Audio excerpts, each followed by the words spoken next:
Assalamualaikum warahmatullahi wabarakatuh. Perkenalkan, nama saya Van Maulana Hamid dengan NIM 2208-1020-1275. Di sini saya akan mempresentasikan materi tentang kegagalan perusahaan. Definisi kegagalan perusahaan. Menurut Rudianto 2013, kebangkrutan diartikan sebagai kegagalan perusahaan dalam menjalankan operasi untuk mencapai tujuannya. Weston dan Copeland dalam tambunan pada tahun 2015 menyebutkan bahwa kebangkrutan adalah suatu kegagalan yang terjadi dalam perusahaan apabila perusahaan tersebut mengalami yang pertama kegagalan ekonomi atau ekonomi distress. Kegagalan dalam arti ekonomis bahwa pendapatan perusahaan tidak mampu lagi untuk menutup biayanya, yang berarti bahwa tingkat labanya lebih kecil daripada tingkat modalnya. Yang kedua ada kegagalan keuangan atau financial distress.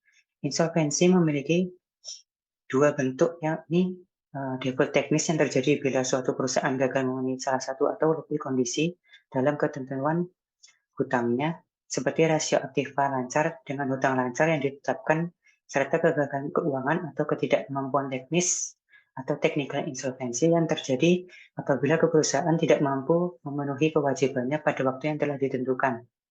Lalu ada beberapa definisi kesulitan keuangan sesuai tipenya menurut Brigham dan Gapenski pada tahun 1997.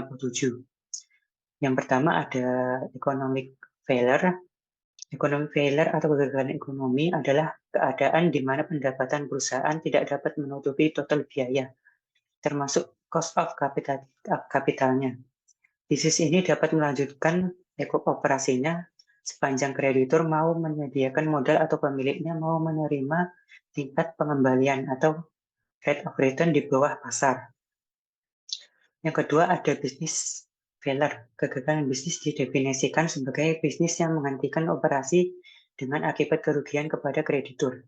Yang ketiga ada technical insolvency. Sebuah perusahaan dikatakan dalam keadaan technical insolvency jika tidak dapat memenuhi kewajiban lancar ketika jatuh tempo. Ketidakmampuan membayar hutang secara teknis menunjukkan kekurangan likuiditas yang sifatnya sementara. Yang jika diberi waktu, perusahaan mungkin dapat membayar hutangnya dan survive.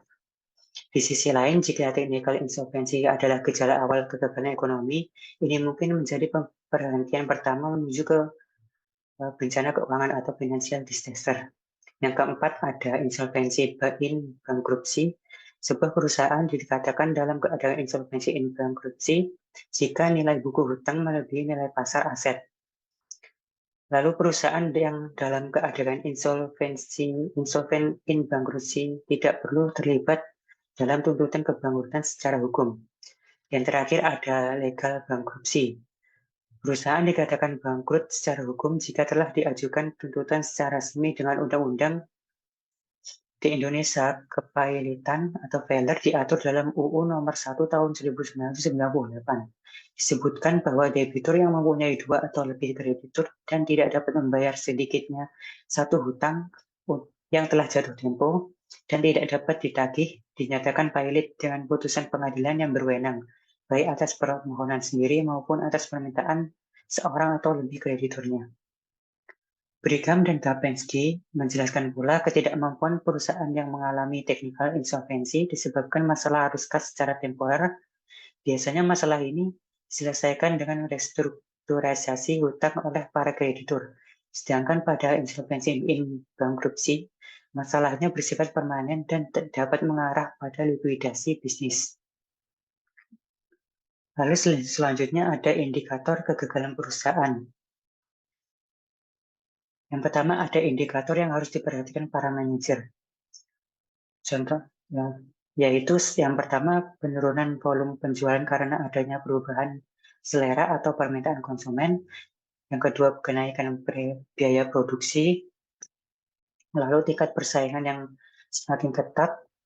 Yang keempat ada kegagalan melakukan ekspansi. Yang kelima ketidakefektifan dalam melaksanakan fungsi pengumpulan piutang.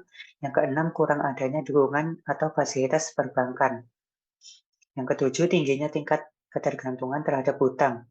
Selain itu, indikator yang dapat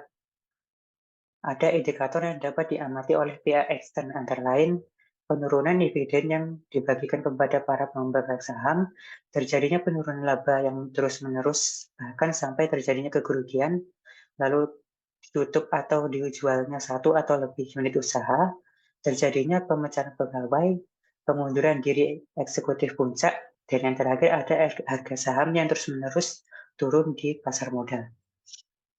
Selanjutnya ada penyebab kegagalan perusahaan. Darsono dan Asari tahun 2015 mendeskripsikan bahwa secara garis besar penyebab kegagalan dibagi menjadi dua faktor, yaitu faktor internal dan eksternal. Faktor internal antara lain manajemen yang tidak efisien akan mengakibatkan kerugian terus-menerus yang pada akhirnya menyebabkan perusahaan tidak dapat membayar kewajibannya. Yang kedua, ketidakseimbangan dalam modal yang dimiliki dengan jumlah hutang piutang yang dimiliki. Hutang yang terlalu besar akan mengakibatkan biaya bunga yang besar sehingga memperkecil laba, bahkan menyebabkan kerugian.